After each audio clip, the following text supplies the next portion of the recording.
kembali. Kita akan membahas satu topik yang masih berkaitan, yaitu karunia yang paling utama. Apa saja yang akan kita pelajari kali ini?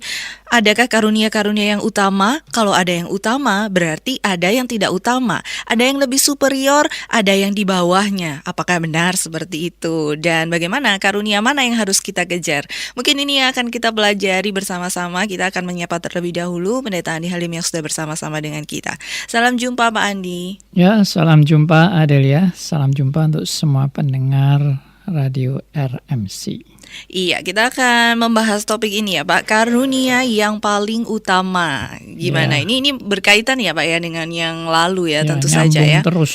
Iya, jadi mungkin buat pendengar semuanya yang baru menyimak kali ini, nanti setelah program ini bisa coba ulang ya untuk melihat siaran-siaran yang sebelumnya di Instagram, bisa dilihat kapan saja, semua serinya lengkap.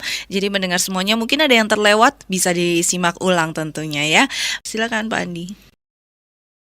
Ya, saudara, mari kita membaca bagian daripada firman Tuhan yang sudah kita baca, tapi kita baca lagi pada hari ini. 1 Korintus pasal 14 ayat 1 sampai ayat 5. Akan dibacakan oleh rekan kita Adelia. Ya, kita akan membaca firman Tuhan dari 1 Korintus 14 ayat 1 sampai 5. Kejarlah kasih itu dan usahakanlah dirimu memperoleh karunia-karunia roh, terutama karunia untuk bernubuat. Siapa yang berkata-kata dengan bahasa roh, tidak berkata-kata kepada manusia tetapi kepada Allah, sebab tidak ada seorang pun yang mengerti bahasanya. Oleh roh, ia mengucapkan hal-hal yang rahasia. Tetapi siapa yang bernubuat, ia berkata-kata kepada manusia. Ia membangun, menasehati, dan menghibur. Siapa yang berkata-kata dengan bahasa roh, ia membangun dirinya sendiri. Tetapi siapa yang bernubuat, ia membangun jemaat. Aku suka supaya kamu semua berkata-kata dengan bahasa roh, tetapi lebih daripada itu, supaya kamu bernubuat. Sebab orang yang bernubuat lebih berharga daripada orang yang berkata-kata dengan bahasa roh, kecuali kalau orang itu juga menafsirkannya, sehingga jemaat dapat dibangun. Ya, saudara-saudara, kita sudah membahas sekian kalinya untuk meneliti tentang bagaimana menafsirkan surat 1 Korintus ini, dan terutama di pasal 12 sampai pasal 14. Kalau kita tidak mengerti latar belakangnya, tentunya kita akan keliru menyimpulkan. Saya berani istilahnya berani menduga ya, bahwa orang yang nggak belajar benar-benar latar belakang 1 Korintus, cuma baca gitu aja, 99% keliru semua di dalam menafsirkan kitab Korintus. Ini bukan saya sombong, sok atau hebat atau gimana, enggak. Tapi ini pengalaman saya sendiri, bagaimana dulu saya mengerti secara keliru, dan kemudian setelah saya meneliti bagaimana latar belakangnya, ternyata cara membaca yang keliru ini bisa menyimpulkan kesimpulan-kesimpulan yang berbalik 180 derajat. Ya, 180 derajat itu bukan 360 derajat ya. Kalau 360 muter balik kembali lagi ke asal. Tapi ini 180 derajat itu berarti bertolak belakang. Seperti jam 12 dan jam 6 ya, itu bertolak belakang. Jadi jarum jamnya sama sekali berbeda.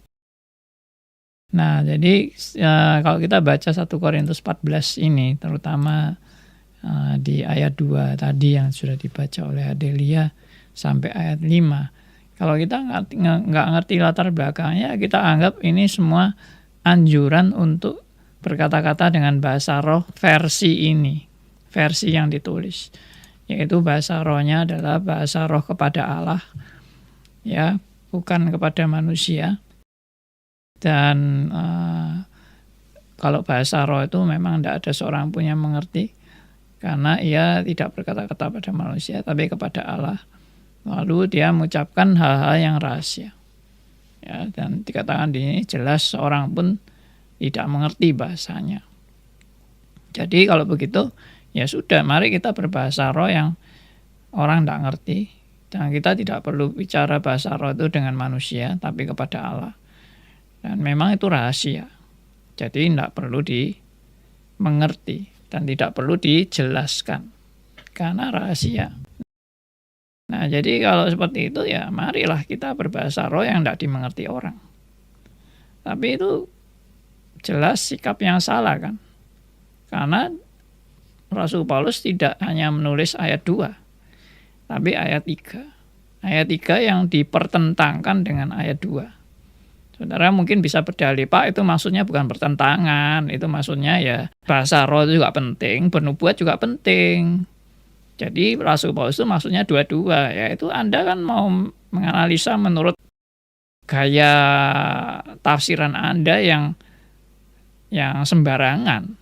Anda tidak melihat latar belakangnya, Anda tidak melihat Rasul Paulus ini sedang mengarahkan kemana dan moodnya bagaimana dan keadaan jemaat Korintus bagaimana, Anda tidak ngerti itu lalu langsung aja diterjemahkan. Ya ini memang maksudnya memang Paulus memang menekankan dua-dua, bahasa roh juga ditekankan, bernubuat juga ditekankan, padahal sama sekali enggak. Rasul Paulus justru tidak mau jemaat Korintus melakukan yang di ayat 2. Meskipun ini pakai bahasa negosiasi yang pendekatan yang halus. Rasul Paulus tidak pakai cara kasar dan to the point, langsung hantam, langsung habisin. Tidak. Saya sudah berulang-ulang menegaskan ini bahasa negosiasi. Dan bahasa juga sedikit-sedikit mengandung sindiran. Ya, bahasa sindiran.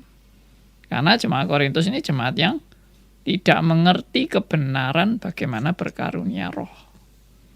Taunya dari mana? Dari pasal 12 ayat 1. Ya, ini kita sudah bahas berulang-ulang. Tapi mungkin ada pendengar-pendengar yang masih baru mendengar dan baru ngeh. Ya, kalau kita mau perhatikan pasal 12 ayat 1. Ini jemaat Korintus itu sama sekali nggak ngerti bagaimana cara secara bertanggung jawab dan secara benar untuk menjalankan karunia-karunia. Mereka bahkan karunianya itu karunia amburadul dan karunia kacau balau. Kalau kita lihat di 1 Korintus 12 ayat 2 dan 3. Jadi mereka banyak melakukan hal-hal yang tidak terkontrol atau tidak terkendali. Ya, jadi di ayat 2 Paulus mengajak jemaat Korintus untuk flashback ke belakang, di mana jemaat Korintus yang belum menerima Yesus, mereka menyembah berhala dan mereka mengadakan ritual-ritual yang out of control, yang tak terkendali, dan ternyata kebiasaan out of control ini dibawa oleh jemaat Korintus pada waktu mereka setelah bertobat. Ya, dan mereka menganggap bahwa itulah puncak ritual. Dalam keadaan ekstasi rohani yang tubuh tak terkendali dan mulut tak terkendali, bisa mengucapkan apapun yang kacau dan ngawur. Sampai muncul kata-kata terkutuklah Yesus atau Yesus itu Tuhan. Nah, itu background-nya. Saya sudah bolak-balik menjelaskan ini. Jadi saudara kalau sekali lagi tidak mengerti ini, saudara baca ayat 2 itu sebagai anjuran. Padahal ayat 2 itu teguran. Dan ayat 2 itu koreksi. Dan ayat 2 itu juga termasuk sindiran. Ya, karena sebetulnya yang berbahasa roh yang benar itu bukan berbahasa roh yang seperti ini. Berbahasa roh yang benar itu bahasa yang terjadi di hari Pentakosta. Karena itu saya sudah comparekan dan saya sudah bagikan lewat WA di grup Stress bahwa apa perbedaan antara bahasa roh yang di Kisah Rasul dan bahasa roh yang di Korintus. Ya, kalau bahasa roh yang di Korintus itu kan berkata-kata kepada Allah, sedangkan bahasa roh yang di Kisah Rasul berkata-kata kepada manusia. Bahasa roh yang di Korintus itu tidak berkata-kata kepada manusia, tapi kepada Allah. Tapi di Korintus tidak berkata-kata kepada Allah, tapi kepada manusia. Ya, itu yang di Kisah Rasul. Ya, lalu yang di Korintus adalah bahasa roh itu tidak dimengerti oleh siapapun. Sedangkan di Kisah Rasul, bahasa roh itu dimengerti oleh pendengarnya. Ya, dan di yang terakhir perbedaannya adalah bahasa roh yang di Korintus itu rahasia. Tapi bahasa roh yang di Kisah Rasul justru rahasia yang diungkapkan atau dibukakan.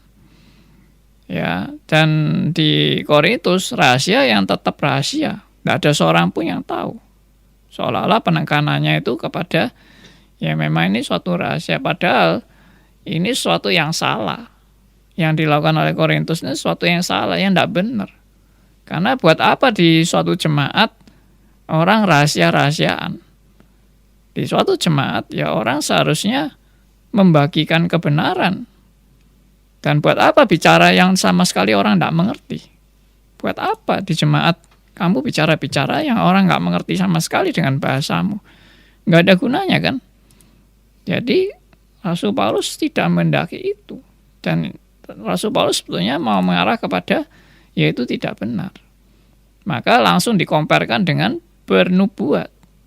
Karena di ayat 3 dikatakan, tetapi siapa yang bernubuat? Ia berkata-kata kepada manusia. Ia membangun, menasehati, dan menghibur. Jadi bernubuat ini juga bukan kata-kata aneh-aneh dan bukan kata-kata kepada Allah, tapi kata-kata kepada manusia. Jelas dikomparkan kan. Kalau ayat 2 itu tidak berkata-kata pada manusia, tapi ayat 3 itu berkata-kata kepada manusia.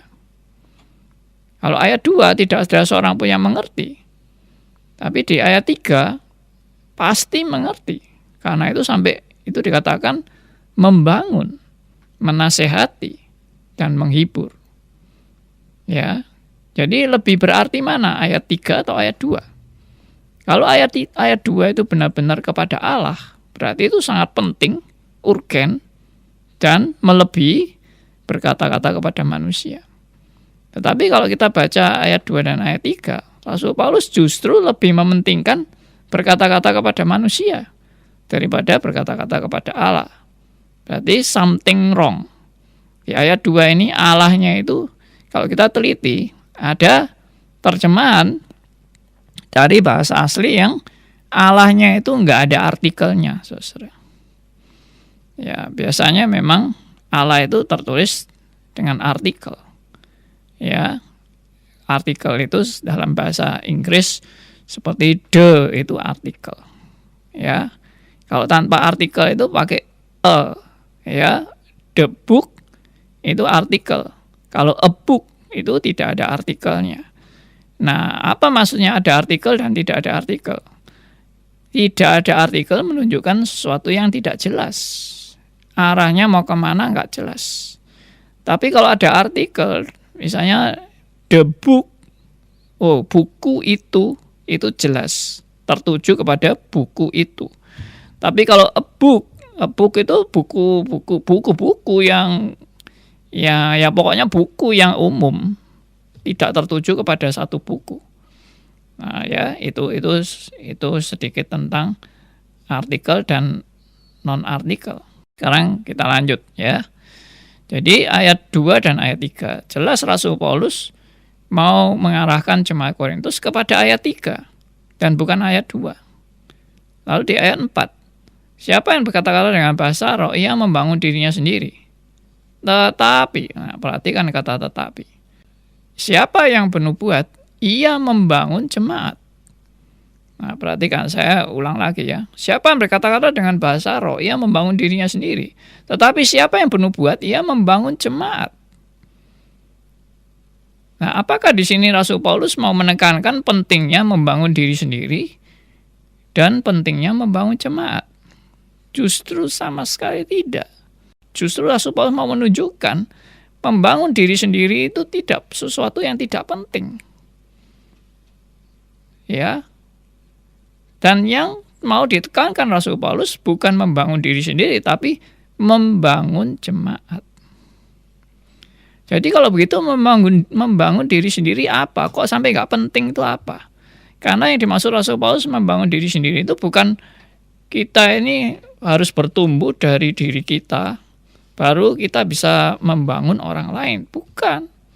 Yang dimaksud Rasul Paulus membangun dirinya sendiri itu adalah karunia bahasa roh itu hanya memuaskan diri sendiri. Hanya mementingkan diri sendiri. Berarti kan egosentris. Karunia yang hanya untuk kepuasan dan kenikmatan diri. Tetapi siapa yang bernubuat itu untuk orang lain. Untuk kepentingan orang lain, bukan kepentingan diri sendiri. Berarti membangun diri itu bukan membangun yang dalam arti positif, tapi membangun yang dalam arti egoisme dan kepentingan diri. Makanya Rasul Paulus langsung mengkomparkan antara membangun diri dan membangun jemaat. Kalau membangun diri itu positif, Paulus nggak ngomongnya seperti ini.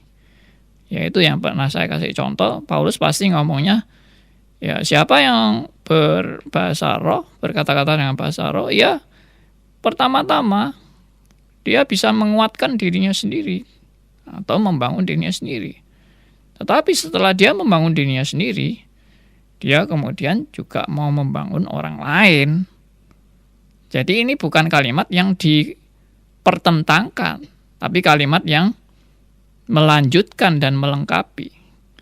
Tapi di ayat 2 dan 3 itu dipertentangkan. Dan di ayat 4 bagian A dan bagian B itu juga dipertentangkan dengan kata tetapi. Dua-dua ada kata tetapi. Ya, ayat 5 sekarang. Aku suka supaya kamu semua berkata dengan bahasa roh. Ya, sukanya ini dikasih tanda petik. Supaya Anda tetap tahu spirit daripada arah pembicaraan Rasul Paulus. Arah pembicaraan Rasul Paulus bukan mau mengajari jemaat Korintus untuk ayo kita makin giat berbahasa roh. Tapi Paulus itu mau mengarahkan jemaat Korintus untuk memahami bahwa yang dilakukan oleh jemaat Korintus ini sesuatu yang sudah salah kaprah itu. Ya, saya dari awal sudah bilang ini salah kaprah. Ya. Salah kaprah itu sudah terlanjur terbiasa dilakukan dan dianggap sebagai suatu kebenaran. Ya, aku suka supaya kamu semua berkata-kata dengan bahasa roh. Lalu dikomparkan lagi dengan apa? Tetapi lagi. Ya, kalau memang suka bahasa roh ya jangan dikatakan tetapi. Ya, aku suka kamu berbahasa roh dan kemudian dengan kamu berbahasa roh, kamu juga harus ditambah dengan penubuat. Tapi ini tidak bahasa roh lalu dilanjutkan dengan penubuat, tidak dilanjutkan. Tapi bahasa roh dikomparkan atau dipertentangkan dengan kata tetapi. Ya, nah ini saya ulang lagi. Aku suka supaya kamu semua berkata-kata dengan bahasa roh, tetapi lebih daripada itu, supaya kamu bernubuat. Sebab orang yang bernubuat lebih berharga daripada orang yang berkata-kata dengan bahasa roh. Nah, perhatikan. Orang yang bernubuat lebih berharga daripada orang yang berkata-kata dengan bahasa roh. Maksudnya lebih berharga itu apa? Apakah ada karunia yang lebih berharga dan ada karunia yang tidak berharga? Apakah demikian? Ya, apakah karunia-karunia itu saling bersaing? Nah, karunia-karunia itu ada yang penting, ada yang nggak penting. Ada yang utama, ada yang tidak utama. Nah, ini jelas seperti yang saya sudah pernah jelaskan yang lalu. Kalau seperti itu cara bicara Rasul Paulus mempertentangkan karunia dengan karunia atau membandingkan karunia yang penting dan tidak penting, maka Rasul Paulus sendiri sudah menyangkali ilustrasinya dia bahwa tangan tidak lebih penting dari kaki. Kaki tidak lebih penting dari kepala atau daripada mulut atau hidung atau telinga dan sebagainya. Jadi semua itu anggota tubuh itu penting. Tidak ada yang tidak penting. Bahkan yang tersembunyi, yang tidak kelihatan, itu justru yang yang justru sesuatu yang tidak bisa diabaikan, yang tidak kelihatan itu. Nah, jadi dalam hal ini semua karunia itu penting. Nggak ada yang nggak penting, atau nggak ada yang boleh diabaikan. Kalau seperti ini, Rasul Paulus sudah mengajari, bahasa roh itu sesuatu yang nggak berguna dibandingkan bernubuat. Ya, lalu ini dilanjutkan lagi ya. Sebab orang yang bernubuat lebih berharga daripada orang yang berkata-kata dengan bahasa roh. Kecuali, nah ini kata kecuali ini menurut saya lebih berkontradiksi lagi. Yaitu kecuali apa? Kalau orang itu juga menafsirkannya. Sehingga jemaat dapat dibangun. Nah, bagi saya ini sangat kontradiksi dengan ayat yang kedua. Kenapa? Karena ayat 2 dikatakan bahasa roh itu tidak berkata-kata kepada manusia, tapi kepada Allah. Iya toh? Berarti maksudnya apa bahasa roh itu? Ngomongnya kepada Allah, tidak untuk manusia. Tapi kalau kepada Allah, lalu buat apa harus bahasa roh itu harus ada yang menafsirkan? Karena itu bahasa kepada Allah kok. Itu yang pertama. Kalau ditafsirkan kan berarti kepada manusia. Ngerti maksudnya ya? Jadi begini. Saya pernah mendengarkan orang menerjemahkan bahasa roh atau menafsirkan bahasa roh. Misalnya orang itu berkata bahasa roh, pokoknya sudah bahasa yang tidak dimengerti gitu ya. Lalu terjemahnya bagaimana? Terjemahnya adalah Allah berbicara kepada saudara-saudara. Kita semua harus bertobat. Kembali kepada jalan yang benar. Nah, saya mau tanya. Ini tafsirannya ini bahasa dari siapa ke siapa? Ya. Allah berfirman. Manusia harus kembali kepada jalannya dan kepada firman-Nya. Saudara jangan berkanjang dalam dosa. Itu pesan dari mana ke mana? Itu kan terjemahnya pesan dari Allah kepada manusia. Itu tafsiran dari bahasa roh yang katanya diterjemahkan oleh sang penerjemah yang ngerti bahasa yang aneh-aneh itu. Tapi kalau dia terjemahnya seperti itu, ya berarti dia sudah menyalahi ayat 2. Karena ayat 2 itu tidak berkata-kata kepada manusia, tapi kepada Allah. Mestinya terjemahnya apa? Ya Tuhan, Engkau maha besar dan maha mulia. Itu baru berkata-kata kepada Allah. Tapi kalau terjemahnya, saudara harus bertobat, kembali kepada jalan yang benar. Itu namanya kepada manusia. Berarti kata-kata yang kepada Allah, seharusnya kepada Allah diterjemahkan menjadi kepada manusia. Saya malah makin mencurigai orang yang menerjemahkan ini sebetulnya tidak mengerti bahasa roh. Tapi gayanya sok ngerti, lalu menerjemahkan ya semau gue. Ya. Nah, ini saya sedikit cerita guyon sedikit ya. Bergurau sedikit. Tapi ini benar-benar terjadi ya di zaman saya mahasiswa. Ada misionari yang datang dari Amerika ya, atau dari Inggris, saya lupa ya, pokoknya misionari lah, berbahasa asing, berbahasa Inggris. Lalu dia bicara-bicara kepada kami, ketemu kami anak-anak persekutuan waktu itu. Dan dia bilang saya punya beban pengabaran Injil ke desa-desa. Dia bilang, oh ya, wah bagus sekali ya. Tapi kami saya perlu pendamping. Dia bilang, yang menerjemahkan saya di dalam saya berkhotbah. Ya. Lalu dia tanya kepada kita ini ya, yang bukan dari lulusan bahasa Inggris. Kita ini kan ada yang dari ekonomi, ada yang dari elektro. Lalu dia bilang, adakah di antara kalian yang bisa menerjemahkan saya gitu. Langsung teman saya angkat tangan, saya bisa katanya. Padahal saya tahu Inggrisnya dia itu ya Inggris amburadul ya, atau yang sama dengan saya lah. Saya nggak berani menerjemahkan ya, tapi dia berani. Wah hebat sekali saya pikir teman saya ini. Udah lalu pergilah mereka. Kita nggak tahu bagaimana karena kita nggak ikut. Ya lalu pulang-pulang teman saya cerita. Waduh, saya punya pengalaman unik katanya. Gimana pengalaman uniknya? Ya tadi waktu misionarisnya ini khotbah di awal-awal, ya saya bisa menerjemahkan. Tapi lama-lama khotbahnya makin cepat, saya makin bingung dengan bahasanya. Ya bolak-balik saya tanya, excuse me, ya pokoknya suruh diulang lagi gitu ya bahasanya dia itu. Lama-lama dia juga sungkan karena bolak-balik excuse me terus. Lalu dia bilang daripada aku excuse me terus dan aku tidak mengerti bahasanya dia, aku khotbah sendiri katanya gitu. Jadi si misionari ini khotbah apa dia nggak ngerti, pokoknya dia juga mengabarkan Injil kepada orang-orang desa itu yang menurut versi dari pemberitaan dia sendiri. Jadi antara khotbahnya misionari itu dan khotbahnya dia itu berbeda sekali mungkin isinya, tapi ya tentang Injil tentunya, tapi itu sama sekali tidak menerjemahkan. Jadi ya lucu lah ya. Jadi menurut saya ya inilah contoh orang yang menerjemahkan bahasa roh itu ya mungkin model seperti itu. Memang dia nggak ngerti kok.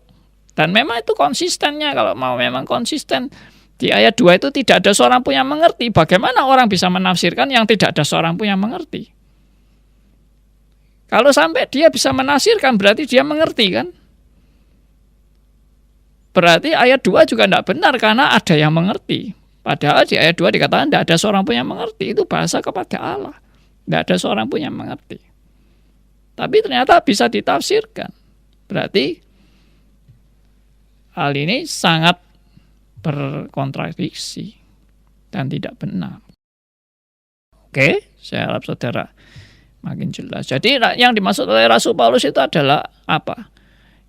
Yang penting itu kamu itu kalau berjemaat, kamu itu harus membangun jemaat. Kalau jemaat tidak dibangun, tidak ada gunanya. Semua yang kamu omongkan tuh yang kelihatannya indah, luar biasa itu bahasa rohnya itu indah, luar biasa itu no use, sama sekali tidak ada gunanya. Nah itu maksudnya Rasul Paulus. Jadi harus ada yang menafsirkan supaya jemaat dibangun, tapi tidak mungkin bisa ditafsirkan karena memang nggak ngerti apa-apa. Itu maksudnya. Ya, sekarang di ayat 6. Jadi saudara-saudara, jika aku datang kepadamu dan berkata-kata dengan bahasa roh, apa gunanya itu bagimu? Nah, perhatikan. Apa gunanya itu bagimu? Berarti tidak ada gunanya kan? Jika aku tidak menyampaikan kepadamu penyataan, jika aku tidak menyampaikan kepadamu penyataan Allah atau pengetahuan atau nubuat atau pengajaran. Nah, perhatikan di sini. Yang dimaksud dengan penyataan Allah atau pengetahuan atau nubuat atau pengajaran itu semua sejajar. Sejajar apa itu maksudnya?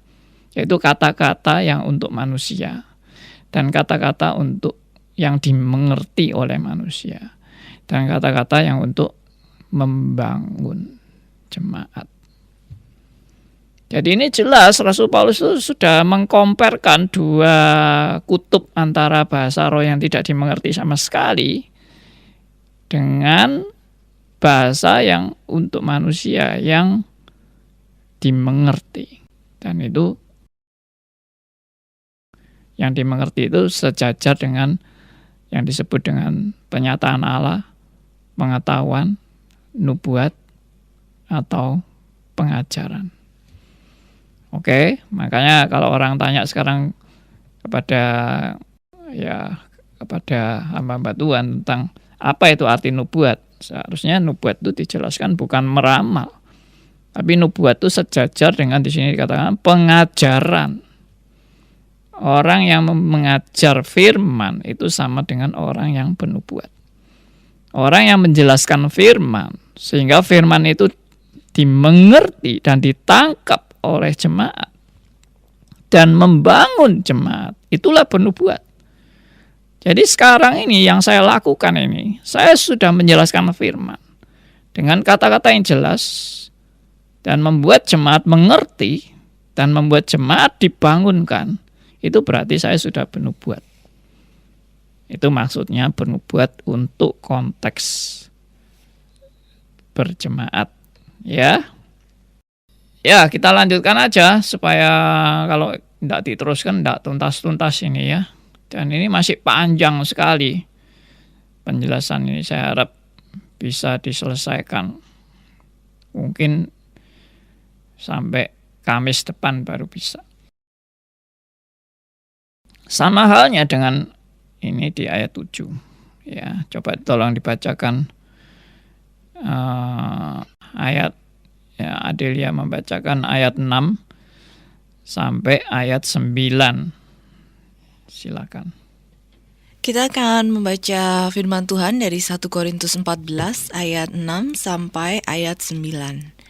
Jadi saudara-saudara, jika aku datang kepadamu dan berkata-kata dengan bahasa roh, apakah gunanya itu bagimu? Jika aku tidak menyampaikan kepadamu penyataan Allah atau pengetahuan atau nubuat atau pengajaran. Sama halnya dengan alat-alat yang tidak berjiwa tetapi yang berbunyi, seperti seruling dan kecapi. Bagaimanakah orang dapat mengetahui lagu apakah yang dimainkan seruling atau kecapi kalau keduanya tidak mengeluarkan bunyi yang berbeda? Atau jika nafiri tidak mengeluarkan bunyi yang terang, siapakah yang menyiapkan diri untuk berperang? Demikianlah juga kamu yang berkata-kata dengan bahasa roh. Jika kamu tidak mempergunakan kata-kata yang jelas, bagaimanakah orang dapat mengerti apa yang kamu katakan? Kata-katamu sia-sia saja kamu ucapkan di udara. Iya. Makin lama makin jelas, saudara-saudara. Jadi apa yang saya katakan dari awal tadi itu bukan saya ngawur. Dan bukan saya sentimen dengan orang yang berbahasa roh, tidak sama sekali. Saya bukan berdasarkan sentimen-sentimen lalu mau menghantam orang yang berbahasa roh, juga tidak sama sekali. Saya percaya bahwa karunia bahasa roh itu ada. Tapi karunia bahasa roh yang benar itu yang di Kisah Rasul. Dan di Korintus ini penyalahgunaan bahasa roh. Dan Rasul Paulus mau mengoreksi penyalahgunaan itu. Karena bahasa roh yang diucapkan di Korintus ini dilatar belakangi oleh penyembahan berhala dari jemaat Korintus yang memang tadinya penyembah-penyembah berhala. Dan mereka sudah terbiasa dengan cara-cara ekstasi dan out of control sehingga bisa mengeluarkan kata-kata yang aneh-aneh, yang tidak karu-karuan, dan yang tidak jelas. Saya harap saudara makin menangkap sehingga Rasul Paulus memberikan ilustrasi. Ya, jadi di sini dikatakan di ayat 6, saya sekali lagi mau tekankan ayat 6 ini, jika aku datang kepadamu dan berkata-kata dengan bahasa roh, yaitu bahasa dengan kata-kata yang kacau itu, ya, saya sekarang lebih berani mengatakan kata-kata yang kacau karena Rasul Paulus sudah mau menunjuk kepada hal itu. Apa gunanya itu bagimu? Jika aku tidak menyampaikan kepadamu penyataan Allah atau pengetahuan atau nubuat atau pengajaran. Nah, perhatikan berikut ini. Sama halnya dengan alat-alat yang tidak berjiwa, tetapi yang berbunyi, seperti seruling dan kecapi. Bagaimana orang dapat mengetahui lagu apakah yang dimainkan seruling atau kecapi kalau keduanya tidak mengeluarkan bunyi yang berbeda? Ya, seruling dan kecapi. Bila seruling dan kecapi itu suaranya nggak berbeda, bagaimana orang bisa membedakan itu? Lalu, atau jika nafiri tidak mengeluarkan bunyi yang terang, siapa yang menyiapkan diri untuk berperang? Kenapa Rasul Paulus membuat ilustrasi tentang alat musik yang bunyinya tidak jelas dan bunyinya juga tidak terang? Ya, kenapa? Karena orang yang berbahasa roh versi Korintus ini bahasanya nggak jelas sama sekali dan tidak teratur, tidak dimengerti. Ya inilah model seperti alat musik yang suaranya sama. Ya, coba piano, gitar, ya, lalu seruling dan apa semua suaranya sama. Gimana orang bisa membedakan? Kan kacau kan? Nah, itulah kekacauan bahasa roh versi Korintus ini. Jadi Rasul Paulus itu sebenarnya mau menunjukkan bahasa rohmu ini bahasa kacau. Ya, to the point-nya gitu. Tapi Paulus tidak langsung seperti itu ngomongnya. Ya coba perhatikan di ayat 9. Ini lebih jelas ayat 9 ini. Demikian juga kamu yang berkata-kata dengan bahasa roh. Jika kamu tidak menggunakan kata-kata yang jelas, nah, perhatikan, tidak menggunakan kata-kata yang jelas. Bagaimana orang dapat mengerti apa yang kamu katakan? Kata-katamu itu sia-sia saja kamu ucapkan di udara. Wah, ini hantaman yang hebat sekali, saudara. Ya, jadi kalau orang membanggakan bahasa roh yang nggak karu-karuan itu, dan yang tidak dimengerti oleh siapapun, apanya yang kamu banggakan? Rasul Paulus boleh katakan begitu. Apa yang kamu banggakan? Tidak ada seorang pun yang mengerti. Dan kamu sia-sia saja mengucapkan itu. Karena itu kata-kata yang tidak jelas. Saya harap saudara makin ngeh dengan kebenaran-kebenaran ini, kecuali saudara menutup diri dan saudara tetap yakin apa yang saudara katakan meskipun tidak karu-karuan itu sangat berguna karena itu berkata-kata kepada Allah. Silahkan. Tapi saya mau menjelaskan apa maksud Alkitab. Saya anjurkan Anda tidak mengeraskan hati dan tidak menyombongkan diri dan menolak firman Tuhan yang saat ini saya jelaskan kepada Anda. Oke? Ayat 10 sampai ayat 12 silahkan dibacakan. Kita akan membaca 1 Korintus 14 ayat 10 sampai 12. Ada banyak, entah berapa banyak macam bahasa di dunia. Sekalipun demikian, tidak ada satu pun di antaranya yang mempunyai bunyi yang tidak berarti. Tetapi jika aku tidak mengetahui arti bahasa itu, aku menjadi orang asing bagi dia yang mempergunakannya, dan dia orang asing bagiku. Demikian pula dengan kamu. Kamu memang berusaha untuk memperoleh karunia-karunia roh. Tetapi lebih daripada itu, hendaklah kamu berusaha mempergunakannya untuk membangun jemaat. Ya. Makin lama makin diperjelas, ya. Jadi Rasul Paulus bilang apa? Ada banyak, entah berapa banyak macam bahasa, itu di ayat 10. Banyak macam bahasa di dunia ini, memang banyak kan? Sekalipun demikian, perhatikan ini, sekalipun demikian, tidak ada satu pun di antaranya yang mempunyai bunyi yang tidak berarti. Tidak ada yang mempunyai bunyi yang tidak berarti. Artinya apa? Artinya Paulus tetap kembali lagi mau menyindir jemaat Korintus yang mengeluarkan bunyi-bunyi itu yang sama dengan bunyi yang kacau dan bunyi yang tidak berarti. Dan itu bukan bahasa. Tidak ada bahasa yang tidak ada artinya. Itu namanya bukan bahasa. Ya, kalau tidak ada artinya sama sekali. Maka Rasul Paulus mau menegaskan bahasa yang kamu ucapkan itu apa, bahasa apa yang bisa dimengerti atau tidak. Ya. Tetapi jika aku tidak mengetahui arti bahasa itu, aku menjadi orang asing, ya, memang nggak ngerti apa-apa karena orang asing itu. Dan dia orang asing bagiku. Demikian pula kamu memang berusaha untuk memperoleh karunia-karunia roh. Ya memang oke, mau berusaha memperoleh karunia roh. Paulus masih bertoleransi dengan kata berusaha memperoleh karunia-karunia roh, padahal karunia itu adalah pemberian dari Allah. Tapi lebih daripada itu, Paulus mau menunjukkan kepada motivasi yang salah. Jemaat Korintus ingin karunia itu apa tujuannya? Tujuannya hanya untuk kepuasan diri dan kenikmatan diri. Paulus mau menegaskan tujuan orang mendapatkan karunia itu adalah untuk membangun jemaat. Sekali lagi, bukan membangun diri. Membangun diri itu artinya keegoisan dari kenikmatan. Karunia itu bukan untuk kenikmatan diri. Karunia itu untuk kepentingan orang lain. Dan bukan untuk disombong-sombongkan. Dan bukan untuk dibangga-banggakan. Sampai akhirnya membuat terpecah belah jemaat Korintus itu. Gara-gara berlomba-lomba memperoleh karunia. Nah, piala ini boleh menjadi satu tambahan wawasan bagi Anda. Oke, kita membacakan pertanyaan ya Pak ya. Iya. Shalom Pak Andi, apa konsekuensinya bagi jemaat yang terjebak dalam pengajaran yang salah tentang karunia bahasa roh?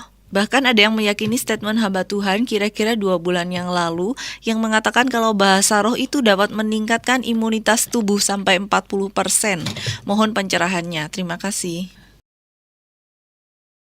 Ya, akibatnya kalau kita terus-menerus terbuai dengan kenikmatan-kenikmatan bahasa roh yang diajarkan secara keliru itu, ya kita akhirnya ya istilahnya terlena dalam kenikmatan untuk kepentingan diri sendiri. Ya, akhirnya kita berjemaat itu hanya untuk kenikmatan aja. Kita bukan berjemaat untuk bertumbuh dalam kebenaran, tapi hanya ingin suatu kenikmatan yang merupakan ekstasi rohani. Itu yang saya pakai istilah ekstasi rohani. Ekstasi itu memang menyenangkan, ya menurut pengalaman orang-orang yang ekstasi tentunya. Dan bisa bisa terlepas dari semua beban dan mengalami sukacita yang luar biasa di dalam ekstasi.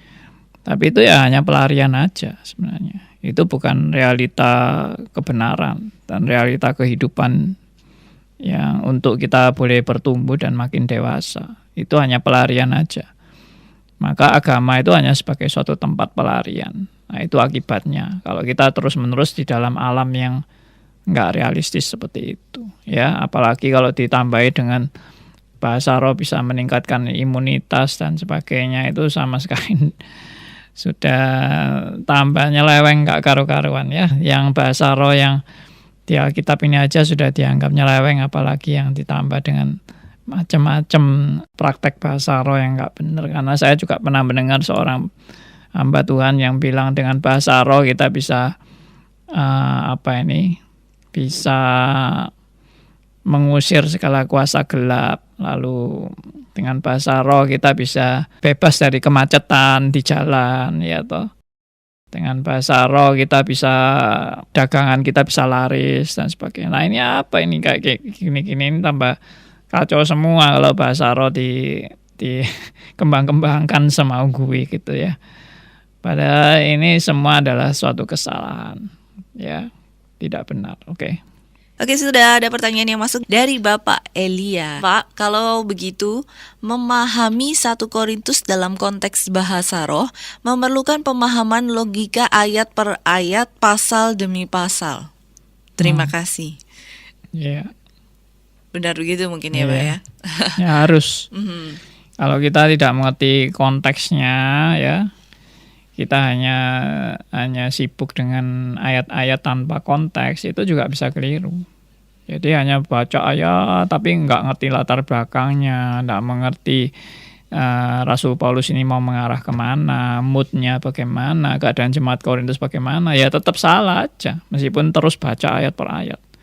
Ya, makin lama makin malah tambah diyakinkan bahwa ayat-ayat itu adalah kebenaran yang dianggap anjuran, padahal itu sindiran. Sindiran dan anjuran kan berbeda, seperti yang saya beberapa kali jelaskan. Silakan Pak Andi, boleh lanjutkan. Oke, saya sedikit mau menyinggung mengenai bagaimana berbahasa. Ya, dan apa itu namanya berbahasa. Berbahasa itu paling sedikit harus ada 2 syarat ya di dalam berbahasa. Yaitu yang pertama itu harus ada vocabnya. Ya, berbahasa yang benar itu harus ada vocab yang lengkap atau vocab yang cukup vocabulary-nya itu cukup banyak ya. Kalau dari tadi saya vocabnya itu cuma 2-3 kata, apa yang akan terjadi pada waktu saya sedang menjelaskan kepada Anda dengan vocabnya yang cuma 2 dan 3 kata? Ya, orang berbahasa Inggris itu minimal bahasa Inggris yang mulai dari dasar sekali ya, mungkin itu 3.000 kata, ya kan, kamus-kamus itu yang sederhana kan 3.000 kata. Ya, tetapi kalau cuma 3 kata itu jadi apa, ya? Ya, misalnya saya cuma bilang iku sandal lawas, iku sandal lawas, iku sandal lawas, sandal lawas iku ya toh. Nah, kalau terus-menerus 3 jam saya berkata-kata seperti itu, apa artinya? Ya kan. Nah, berarti harus ada vocab yang cukup. Ya. Sedangkan kalau kita teliti ya, orang-orang yang berbahasa roh versi Jemaat Korintus ini paling yaitu tadi 2-3 kata itu diulang-ulang terus. Ya. Ya, saya tidak mau meniru-niru nanti dipikir saya hanya ya kurang baik lah ya, saya tidak mau mengatakan seperti itu. Oke.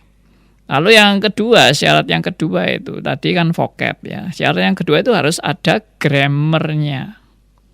Grammar itu tata bahasanya. Ya, itu orang yang berbahasa harus seperti itu. Jadi bagaimana kalau bahasa tidak ada grammarnya, tidak ada tata bahasa? Ya kacau balau kan ya.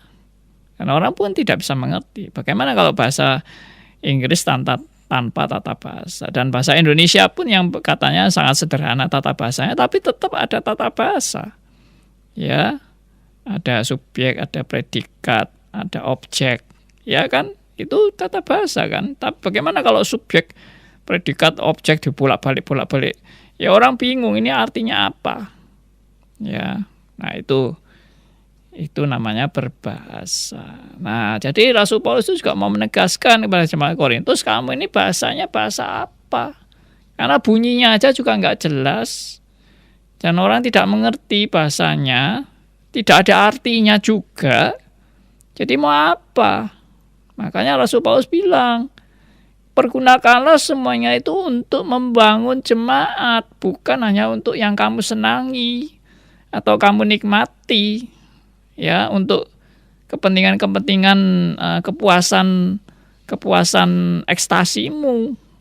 Nah, itu yang Paulus mau tekankan. Apa kamu benar kamu mencari karunia itu adalah untuk membangun jemaat, atau itu hanya untuk kepentingan dirimu sendiri? Oke? Saya harap makin jelas. Nah, sekarang kita masuk lagi kepada yang berikutnya, yaitu di ayat, ini sudah berulang-ulang diucapkan, tapi nggak apa-apa, kita baca aja. Ayat 13 sampai ayat 15. Kita akan membaca firman Tuhan dari 1 Korintus 14 ayat 13 sampai 15. Karena itu siapa yang berkata-kata dengan bahasa roh, ia harus berdoa, supaya kepadanya diberikan juga karunia untuk menafsirkannya. Sebab jika aku berdoa dengan bahasa roh, maka rohkulah yang berdoa, tetapi akal budiku tidak turut berdoa. Jadi, apakah yang harus kubuat? Aku akan berdoa dengan rohku, tetapi aku akan berdoa juga dengan akal budiku. Aku akan menyanyi dan memuji dengan rohku, tetapi aku akan menyanyi dan memuji juga dengan akal budiku. Nah, ini kembali lagi, ya, kalau orang merasa dia itu digerakkan dengan berkata-kata dengan bahasa roh, Paulus tetap berkonsisten untuk menekankan bahwa dia harus diberi karunia juga untuk menafsirkan. Artinya apa? Bahasa rohmu itu bukan untuk kepuasan dirimu, tapi untuk membangun jemaat. Tapi apakah bisa bahasa roh yang tidak dimengerti itu, sekali lagi, apakah bisa bahasa roh yang tidak dimengerti itu ditafsirkan? Karena memang tidak ada yang ngerti. Menafsirkan itu menafsirkan apa yang tidak dimengerti sama sekali, berarti itu kan menjadi kacau. Dan menjadi seperti yang tadi saya bilang, terjemahan yang antara si A yang ngomong bahasa Inggris sama si B yang menerjemahkan sama sekali tidak ada kaitannya. Antara yang berbahasa roh dan yang menafsirkan sama sekali tidak ada kaitannya. Ya, apa dijamin yang ditafsirkan itu adalah kebenaran yang betul-betul dari bahasa itu yang tidak dimengerti sama sekali itu. Siapa yang bisa mengoreksi tafsirannya ini kebenarannya sampai di mana? Misalnya ada orang yang menafsirkan, ini tafsirannya ya, saudara-saudara, ini pesan dari Allah bahwa kita ini pada zaman COVID-19 ini kita tidak apa-apa. Kita boleh keluar-keluar aja sembarangan tanpa masker juga tidak masalah, karena Tuhan selalu menyertai kita. Dengan kita berbahasa roh, kita akan makin kebal. Misalnya terjemahnya gitu, tafsirnya gitu. Itu tahu dari mana itu benar apa enggak? Yang menafsirkan itu. Siapa yang bisa mengoreksi? Siapa yang bisa menyatakan, wah ini salah ini terjemahnya, tafsirannya salah ini. Siapa yang berhak mengatakan seperti itu? Karena tidak ada seorang pun yang mengerti.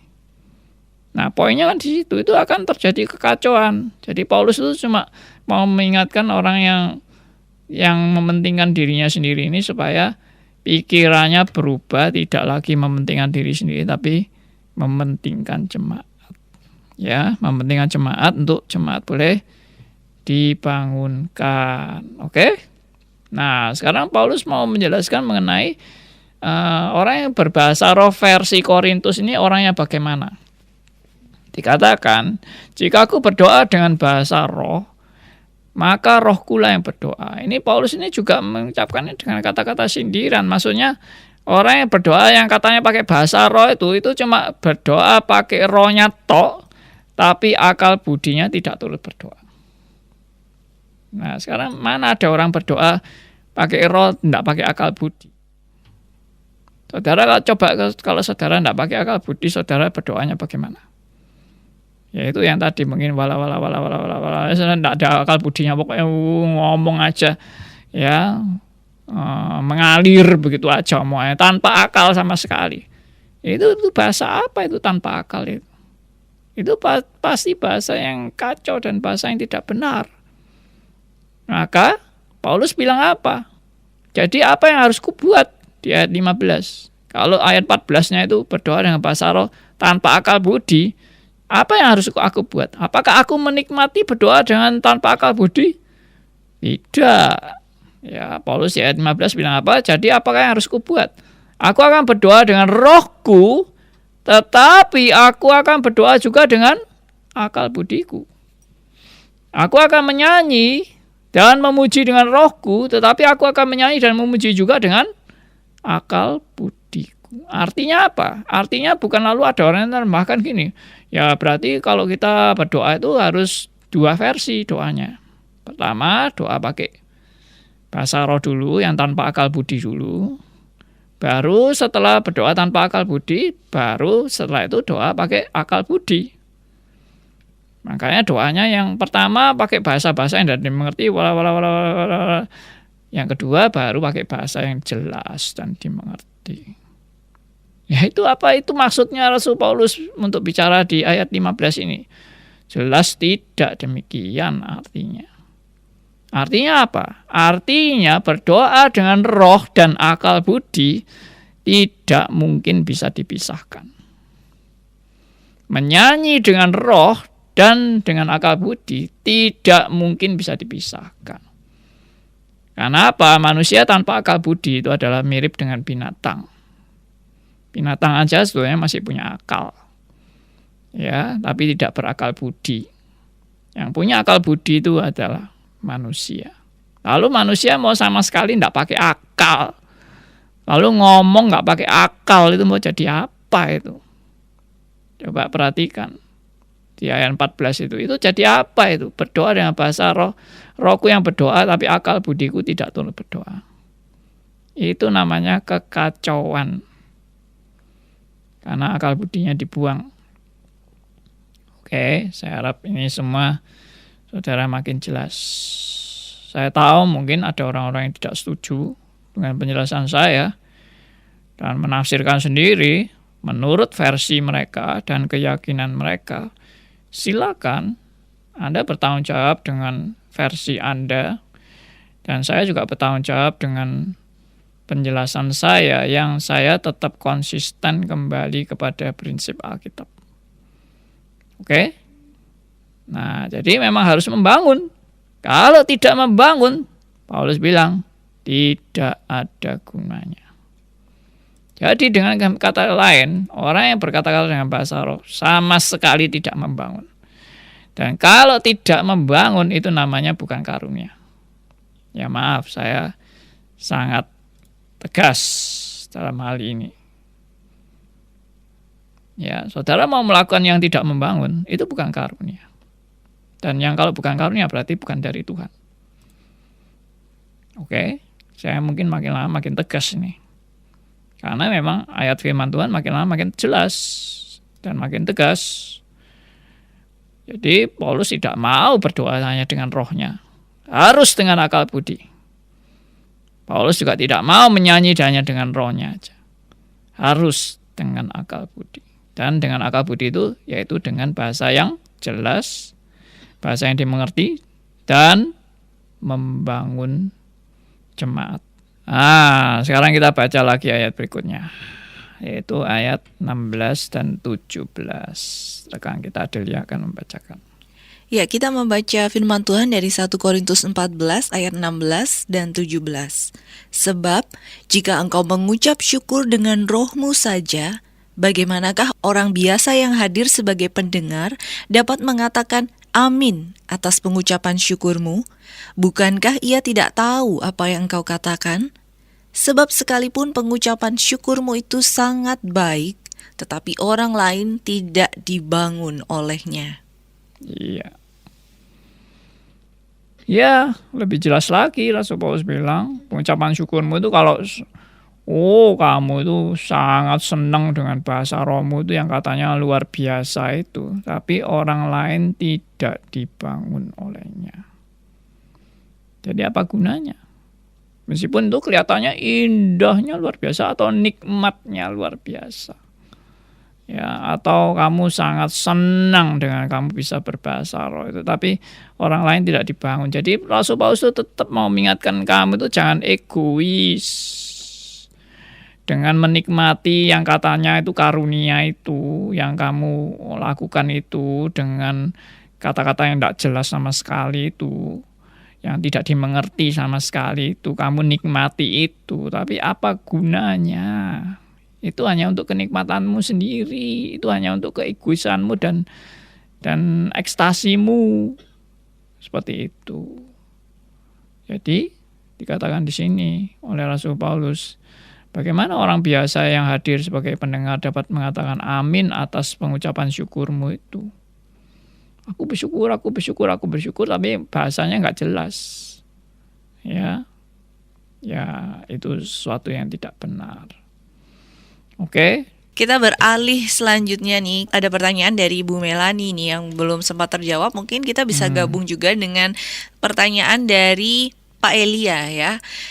Ibu Melani ini bertanya, kalau begitu gereja tertentu mesti berbahasa roh dalam ibadah untuk apa ya Pak? Kemudian dilanjutkan, mungkin saya gabung juga dengan pertanyaan dari Bapak Elia. Pak, kalau kita menemukan pengajaran seorang hamba Tuhan yang dalam pengajarannya terasa benar, yang back to Bible atau kembali ke Alkitab, tetapi berbahasa yang tanpa grammar itu, mungkin seperti yang dijelaskan Pak Andi tadi ya. Bagaimana menurut pandangan Pak Andi menanggapi fenomena yang demikian? Ya, jadi kalau pertanyaannya tadi bagaimana kita menyikapi orang-orang yang atau jemaat yang ya sukanya berbahasa yang seperti itu, yang tidak jelas seperti itu. Saya juga tidak mau cara frontal seperti ya atau langsung menghina atau merendahkan dan sebagainya. Saya mau meniru caranya Rasul Paulus yang pakai cara negosiasi dan pelan-pelan, dan kalau perlu diajak bersama belajar firman Tuhan dengan baik-baik ya. Jadi mereka itu kan berbuat seperti itu kan mereka tidak mengerti, dan mereka hanya meniru-niru pendetanya atau temannya atau jemaat lainnya yang seperti itu. Ya, bagi saya itu juga lucu sekali kalau bahasa rohnya itu seperti bersama-sama atau seperti paduan suara. Ya, kalau ada yang mulai semua ikut, kalau semua berhenti semua juga berhenti. Jadi itu bahasanya bahasa seperti paduan suara yang bisa diatur, semua ngomong ya semua ngomong, semua berhenti ya berhenti gitu. Ya, tapi itu apa tujuannya? Sasarannya apa? Rasul Paulus, saya akan ngomongnya seperti Rasul Paulus. Kamu itu berkata-kata seperti itu yang kamu tidak mengerti, tapi kamu merasa enak, kamu merasa menikmati. berbuat seperti itu. Ya, saya sendiri juga membayangkan ya orang yang berekstasi rohani seperti itu memang menikmati sekali. Ekstasi itu kan menikmati. Anda kalau berada di awan-awan dan Anda keluar bisa trans, lalu roh Anda keluar dari tubuh Anda sampai seperti itunya misalnya ya. Itu juga kenikmatan yang luar biasa bagi orang-orang yang bisa berekstasi rohani seperti itu. Ya. Sampai out of control dan bisa gemetar-gemetar dan bisa sampai ngeblak-ngeblak dan sebagainya. Nah, itu ekstasi-ekstasi model seperti itu dicari banyak orang dan mereka anggap itulah puncak rohani daripada suatu ibadah. Padahal itu tidak benar sama sekali. Setelah saya sadar bahwa ibadah yang benar itu harus tertib, teratur, sopan, ya, dan menguasai diri. Ya, perhatikan ini, tertib, teratur, sopan, dan menguasai diri. Kalau sudah nggak tertib, kalau sudah tidak bisa menguasai diri, ya tidak sopan apalagi, itu sudah pasti bukan dari Tuhan. Karena yang dari Tuhan itu pasti salah satu buah roh itu, bukan salah satu ya, satu hal yang disebut di dalam buah roh itu adalah penguasaan diri. Jadi orang kalau sudah berbahasa roh yang katanya out of control itu lalu ngomong nggak bisa direm, ya itu sudah nggak benar. Tapi sekarang bahasa roh yang canggih katanya sudah bisa direm, bisa diatur, kapan mau ngomong, kapan mau berhenti katanya gitu. Ya, menurut saya itu berarti kamu hanya bermain-main aja dengan bahasa-bahasa yang tidak jelas. Jadi saya tahu, saya kan pernah berkecimpung di dunia seperti itu juga. Jadi orang kalau mau berbahasa roh itu suasananya bisa diciptakan, musiknya pun bisa diatur, sound systemnya bagaimana untuk kuncinya mau masuk kunci apa untuk bisa berbahasa roh itu bisa. Ya, nada-nada yang bagaimana untuk kita bisa berbahasa roh itu bisa diatur semuanya. Ya, nah ini semua kita harus hati-hati, oke? Oke, makasih semuanya. Nih adalah yang terakhir mungkin yang akan Adel bacakan. Kalau saya menemukan teman dari kecil, katakan teman baik, lalu berseberangan dengan poin bahasan kita, kira-kira dia bisa bertobat nggak ya? Atau kita tinggalkan saja dia itu dengan keyakinannya? Ya, kalau saya sih, saya punya teman-teman yang juga dari kalangan itu yang saya sangat terbeban dengan mereka dan saya dekati dan saya ajak mereka untuk belajar bersama. Dan saya percaya kalau dia memang benar-benar anak Tuhan yang sejati. Anak Tuhan yang sejati itu pasti merindukan kebenaran melebihi kenikmatan diri.